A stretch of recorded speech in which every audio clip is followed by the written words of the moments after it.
Bonjour, merci de me recevoir aujourd'hui. Alors, je suis consultante dans les arts de positionnement chinois, dont le Feng Shui fait partie. J'ai découvert un peu ce chemin lors d'une longue expatriation en Asie et ça a vraiment réveillé une curiosité chez moi. Donc du coup, j'ai commencé une formation et de fil en aiguille, j'ai enchaîné les formations. Et finalement, quand je suis rentrée en France, je me suis installée en tant que consultante en Feng Shui traditionnel. Ça l'a fait plus de 12 ans maintenant. Et je rajouterai juste qu'en 2018, j'ai eu l'honneur d'être promue maître au sein de l'école de Joseph Yu, qui est le FSRC, c'est-à-dire le Centre de recherche de Feng Shui.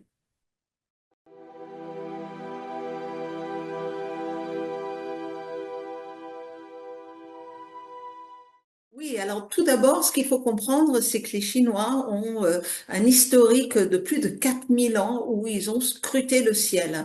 Et d'ailleurs, leurs observations sont documentées sur quasiment toute cette période, que ce soit même gravé sur des os. Quoi qu'il en soit, à force d'observer le ciel, ils observaient également la terre où eux se trouvaient, et on va dire que de fil en aiguille, ils ont commencé à faire des parallèles. Et l'un de ces parallèles, c'est ce qui se passe dans le ciel va se refléter sur Terre.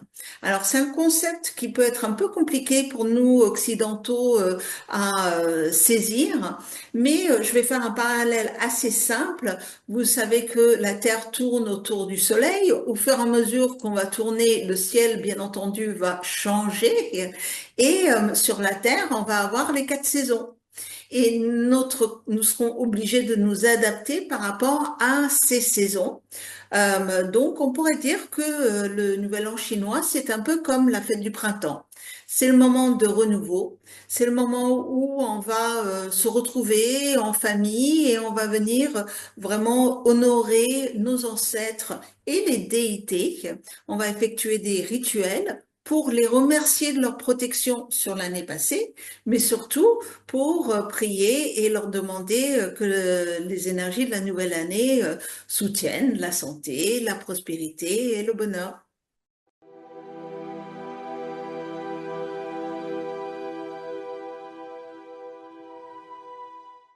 Tout d'abord, tout le système chinois va être basé sur ces deux calendriers. La seule différence, c'est que le calendrier lunaire, qui lui fait 354 jours, sera vraiment suivi pour tout ce qui est d'ordre traditionnel, que ce soit religieux, que ce soit rituel. Pourquoi? Parce que la lune, elle est visible et c'est facile pour tout le monde de suivre.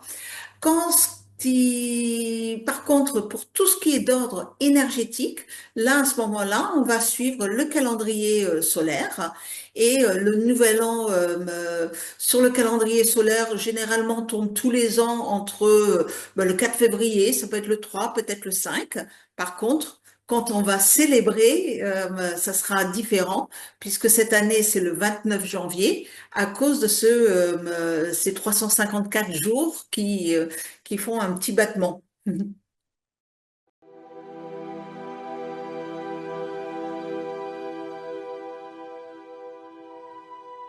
Alors, encore une fois, dans la pensée traditionnelle chinoise, on a une perspective d'une sorte de trinité cosmique. Le ciel, ça n'a rien de religieux, c'est justement associé à cette notion de temps et l'impact que l'année va avoir sur nous, sur notre destinée. La Terre, c'est notre environnement. Quel impact aura l'année sur notre espace?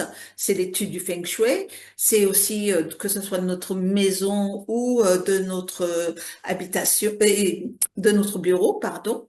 Et puis la part de l'homme, ben, c'est peut-être la part le plus important. Je préfère dire d'ailleurs la part de l'humain parce que nous avons le rôle principal.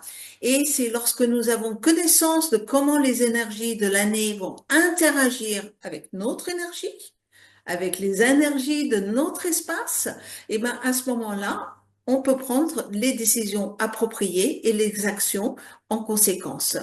Ce sont vraiment des arts de positionnement finalement l'ensemble. Le but est d'être au bon endroit, au bon moment, en effectuant la bonne action. Et lorsqu'on a cet alignement ciel-terre et humain, eh ben c'est à ce moment-là que tout devient beaucoup plus fluide et plus simple.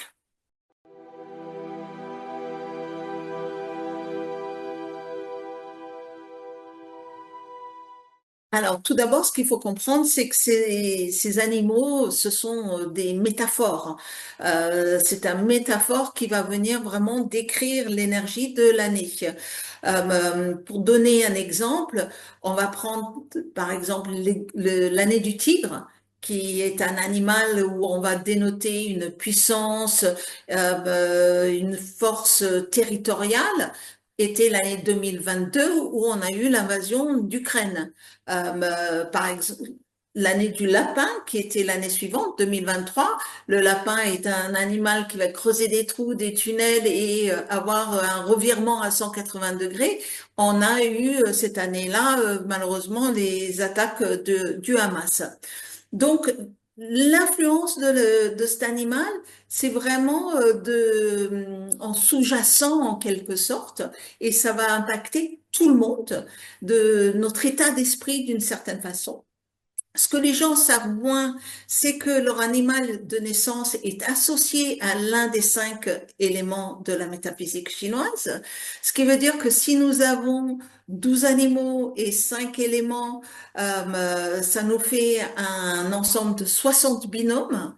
Donc, on est dans quelque chose de cyclique de 60 ans. Ce qui veut dire que 2025, on va accueillir un serpent de bois, mais ce serpent de bois, on l'a déjà rencontré, on le connaît déjà. Et c'est une énergie qu'on a rencontrée en 1965 ou en 1905. C'est vraiment à chaque fois, c'est le cycle de 60 ans. Et je dirais que la personnalité, connaître la personnalité de l'année, eh ben, ça nous permet de mieux se préparer. Encore une fois, je vais faire un parallèle. Imaginez qu'on sonne à votre porte.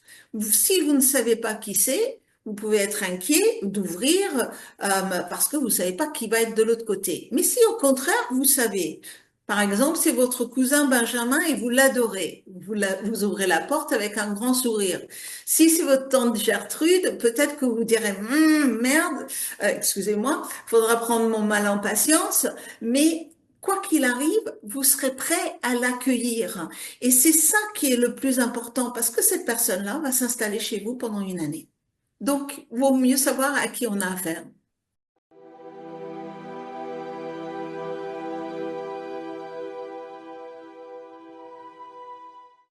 Alors, le serpent est un animal qui mue. Il va changer sa peau. Et le bois est associé au printemps, est associé à la notion de croissance.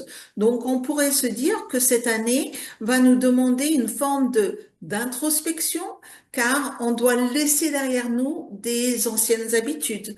Euh, le monde change et ces changements vont apporter des nouveaux défis, bien entendu, des défis pour lesquels nous, humains, on doit s'unir parce qu'il y a vraiment quelque chose c'est le ciel qui nous envoie en quelque sorte une année avec des changements énergétiques, climatiques et le plus important, ce sera d'être unis et dans l'entraide mutuelle. Ce qui est assez positif, il me semble, quand on regarde les informations au jour d'aujourd'hui et on sait les défis qu'aura l'Europe, eh ben, c'est une excellente année pour aborder ces défis parce que il va falloir ralentir, réfléchir et puis prendre des décisions avec sagesse, mais qui va aller vers le collectif et surtout collaborer ensemble pour qu'on puisse mutuellement prospérer.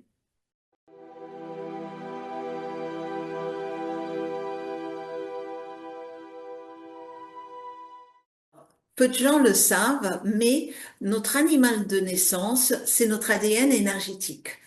Mais en tout, on a 4 animaux dans notre diagramme, puisqu'on va en avoir un pour l'année, on va en avoir un pour le mois, on va avoir un pour le jour et un pour l'heure.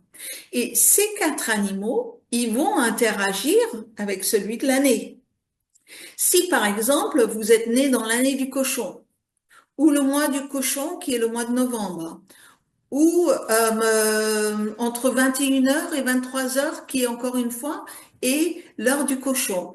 Vous allez avoir une interaction avec ce serpent qui indique que l'année est prometteur de changement positif ou négatif. Ça, en l'occurrence, tout dépend de l'ensemble du diagramme. Mais ce que ça nous dit, c'est que dans certaines sphères de votre vie, il y aura des changements. Si vous êtes né dans l'année du singe ou le mois d'août qui est le mois du singe ou encore une fois 15h, 17h, l'heure du singe, l'interaction sera complètement différente.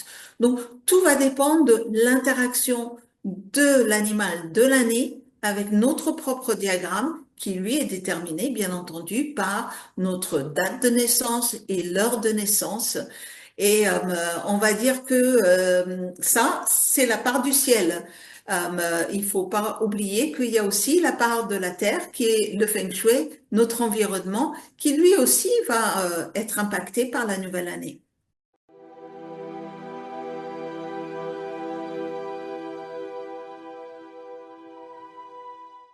Déjà, comme je vous ai expliqué par rapport à l'interaction que leurs animaux vont avoir, mais c'est surtout très intéressant de connaître ses forces et ses faiblesses et les défis et un petit peu le chemin de vie. Il y a quelque chose de très karmique malgré tout là-dedans.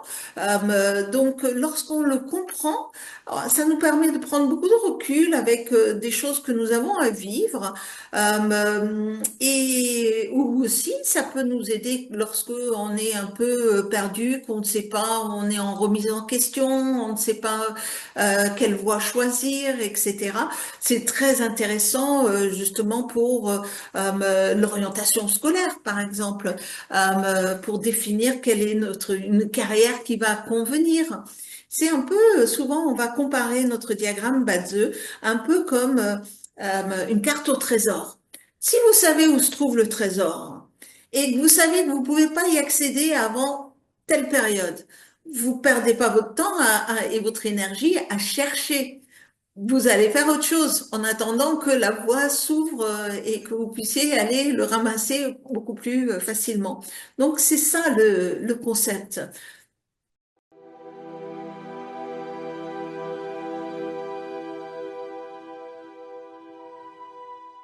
Vraiment, la devise du nouvel an, c'est dire adieu au vieux et bienvenue au nouveau. Donc, le plus important, c'est vraiment le nettoyage de la maison. Il faut vraiment venir faire le vide, parce que la poussière, la saleté, les poubelles, on va considérer que c'est du mauvais chi. Et c'est du mauvais chi qui a été accumulé l'année précédente. Donc là, on veut tout dégager de la maison, enlever tout le négatif par ce grand nettoyage, mais aussi on va faire le vide. On va vider les placards de ce qui est cassé, ce qui est inutilisable. On va recycler les vêtements qu'on ne porte plus. C'est vraiment une question de faire de la place pour que le renouveau ait de la place pour venir s'installer.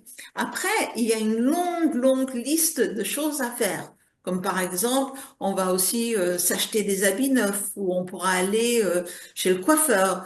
Je dirais la dernière chose qui est importante, puisqu'on est tous concernés par la prospérité, c'est de régler ses dettes. Il faut terminer, ou plutôt démarrer la nouvelle année avec aucune dette afin que on part sur quelque chose de nouveau, quoi. On tourne la page.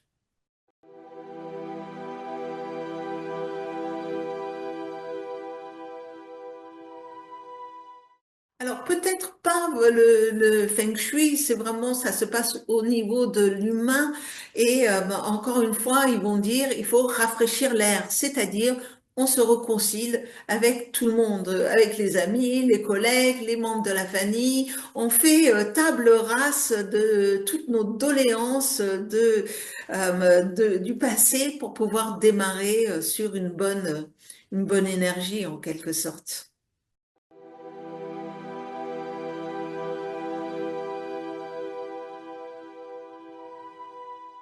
Oui, effectivement, il y a pas mal de symboles.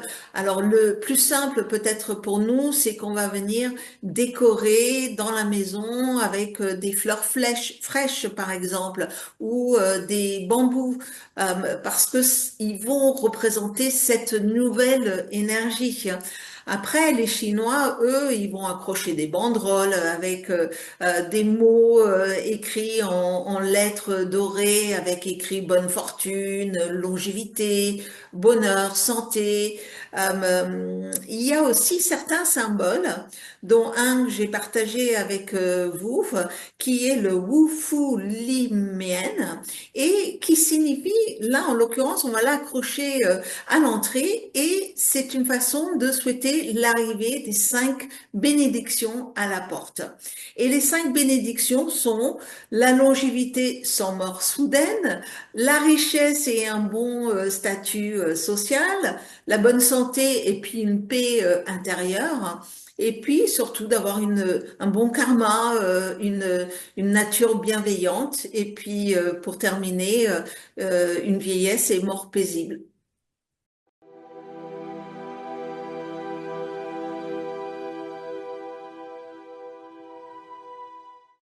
Alors, cette histoire de poussière est vraiment très importante et de poubelles. Donc, vraiment, le plus important, c'est toutes les poubelles et tout est dehors avant le Nouvel An chinois qui est le 29 janvier. Et ensuite, les 3 jours qui suivent, on ne va surtout rien nettoyer, rien enlever parce que là, en l'occurrence, on veut que la nouvelle énergie puisse s'installer, qu'elle puisse prendre sa résidence en quelque sorte.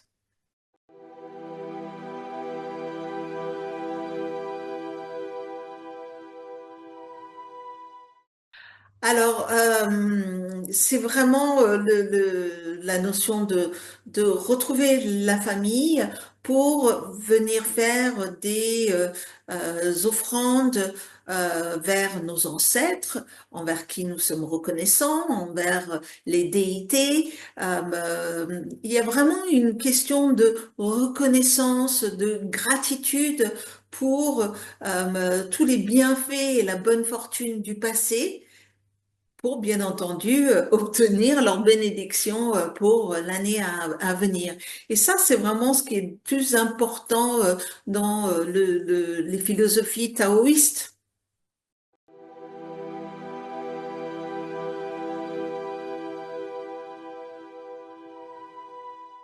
Alors, le Feng Shui, comme je l'ai dit précédemment, va être associé au calendrier solaire.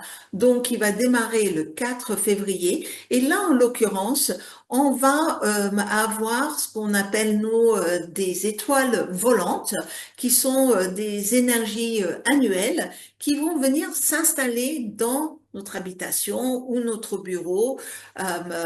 Et ce qu'il faut surtout comprendre, c'est que chaque bâtiment, lorsqu'il est construit, il va, lui, incorporer l'essence d'un chi du ciel, de la terre et de l'humain qui l'a construit, et il va avoir son propre modèle unique de chi. C'est sa carte natale d'étoile volante. Et donc, on a une sorte d'interaction entre les étoiles volantes de la carte natale et les étoiles volantes de l'année et l'interaction qu'ils vont avoir, comment ils vont s'entendre, comment ils vont communiquer entre eux, va vraiment être décisif sur l'impact des événements de l'année. Il y a en tout 9 étoiles qui arrivent, une qui arrive au centre de la maison et puis une qui va aller sur les 8 directions.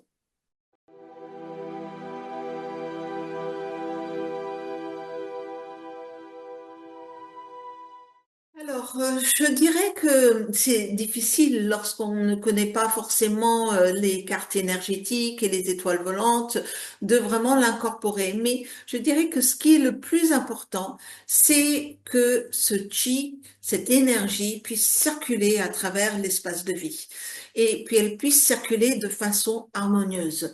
Donc il y a vraiment la notion de désencombrement qui est vraiment le plus important et presque toute l'année il faudrait le faire, mais en- pour le nouvel an chinois, c'est vraiment le désencombrement qui est le plus important au niveau du Feng Shui.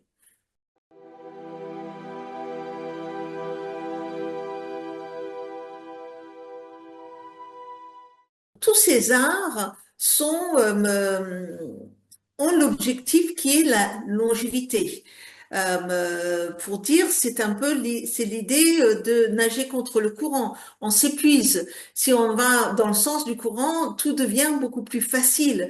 Alors si l'énergie de la nouvelle année, elle nous convient, elle va nous porter en quelque sorte et on aura plus de chances d'atteindre les objectifs qu'on serait fixé, si bien entendu, elles correspondent aussi à notre potentiel de vie. Si au contraire l'année n'est pas porteuse d'une énergie favorable, eh ben à ce moment-là, il vaut mieux ne pas s'engager dans une bataille qui peut être perdue d'avance.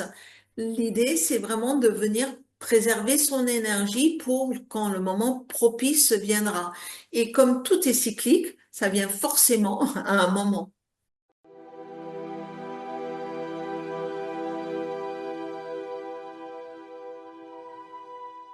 La sélection de dates, effectivement, est très importante, mais je dirais qu'elle est plus, c'est pas tellement par rapport au Nouvel An chinois. Au Nouvel An chinois, on va sélectionner le jour où on va arrêter de travailler, on va sélectionner le jour où on va reprendre le travail. La Chine, elle ferme pendant à peu près une semaine par rapport à ces dates qui sont sélectionnées. On va sélectionner la date où on va voyager pour être sûr de pouvoir rentrer dans notre famille de façon sans aventure et de désagréments. Mais vraiment, la sélection de dates est la plus importante quand on va avoir une intervention chirurgicale, quand on va vouloir faire un investissement, quand on a quelque chose de très important à réaliser et pas tellement en rapport avec le nouvel an chinois.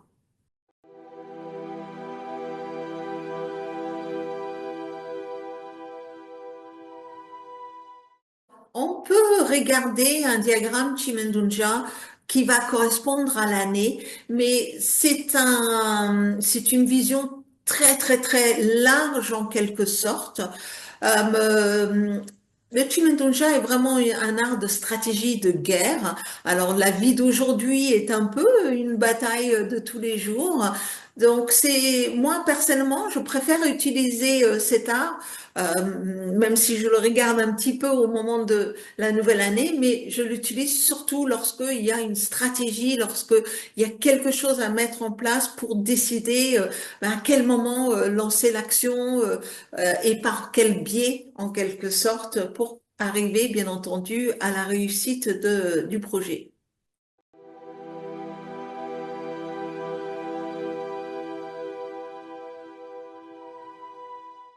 Ah oui, tout à fait, tout à fait. On peut l'utiliser si on veut changer de travail. Est-ce que le nouveau travail va nous convenir ou est-ce qu'il vaut mieux rester là où on est?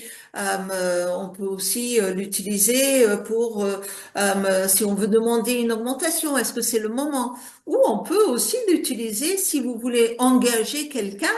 Et vous voulez savoir si cette personne va s'intégrer et soutenir l'équipe et le patron, bien entendu.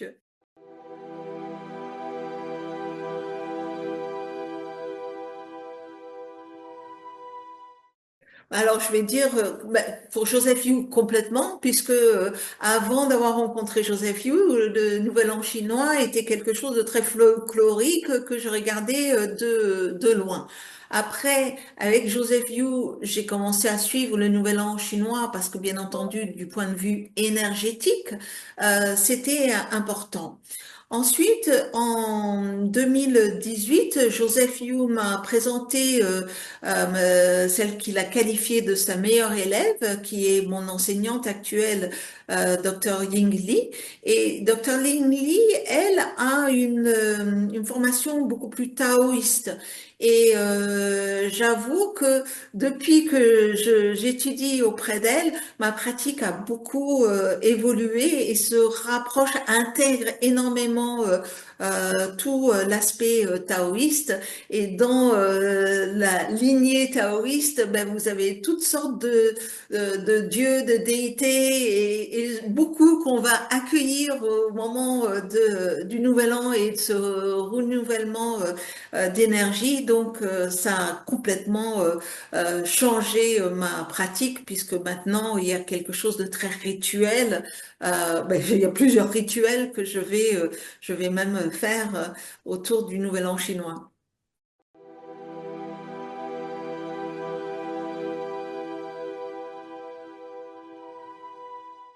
Comme je l'ai dit un peu précédemment, c'est cette fameuse carte du trésor. Parce que, vous voyez, tout est lié. On ne va jamais choisir une habitation complètement par hasard. On l'a choisie parce qu'elle correspond à notre destinée. Donc, si on prend l'exemple que quelqu'un peut avoir des problèmes de santé, moi j'ai commencé avec le Feng Shui. Et parfois, bon, le problème de santé, vous pouviez le régler, puis des fois, vous ne le régliez pas complètement. Et c'est à ce moment-là qu'il faut aller voir dans la destinée. Ben, dans la destinée, cette personne a cette faiblesse qui est indiquée à ce moment-là. Et ça, c'est des choses qu'on va voir dans le Batze. De la même manière, que ce soit des questions financières ou puisque tout est cyclique, donc il y a forcément un moment où on va être confronté à une difficulté. Et je dis souvent, notre Dieu, qui est la part du ciel, influence nos envies. Mais le Feng Shui et notre habitation, notre environnement, influence nos actions. Donc, tout ça fait que c'est ça qui apporte les défis et les opportunités. Et je dirais après, ben, si on rajoute le Chimendunja à cela, ça permet d'avoir un petit peu l'impression d'avoir les rênes en main, d'être plus en contrôle on est plus surpris en quelque sorte. Si on sait qu'on va avoir une année difficile, eh ben, c'est une année où on va pas faire des investissements, on va pas faire des gros changements, on va pas aller acheter une nouvelle maison, etc. Donc c'est toujours faire la bonne action au bon moment tout en étant au bon endroit. Et le plus on vient aligner tout ça, cet alignement énergétique, eh ben, tout devient plus fluide. Et pour terminer, je dirais que ce qui est peut-être le plus compliqué pour l'esprit occidental, c'est d'accepter de ne pas être 100% en contrôle et de ne pas pouvoir faire ce qu'on a envie au moment où on a décidé qu'on a envie. C'est peut-être le plus difficile à comprendre. Ben non, peut-être que c'est pas la bonne année. Il faut attendre l'année prochaine ou 5 ans plus tard ou 10 ans plus tard. Voilà.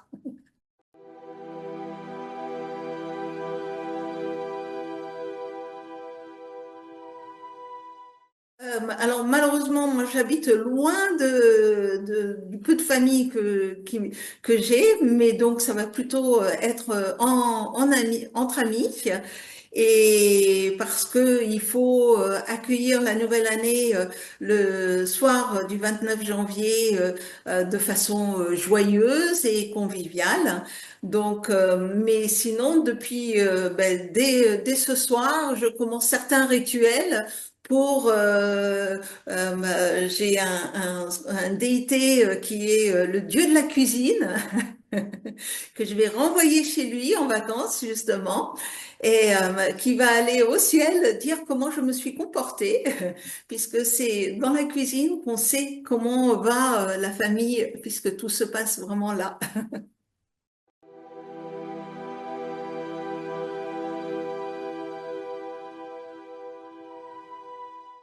Oui, alors vous pouvez me joindre par le biais de mon site internet qui est non, ça c'est mon adresse email, arobase gmail.com ou sinon le site internet qui est fengshuipyrénées.com. Et il y a également, on peut aussi me joindre via mon portable avec un SMS de préférence.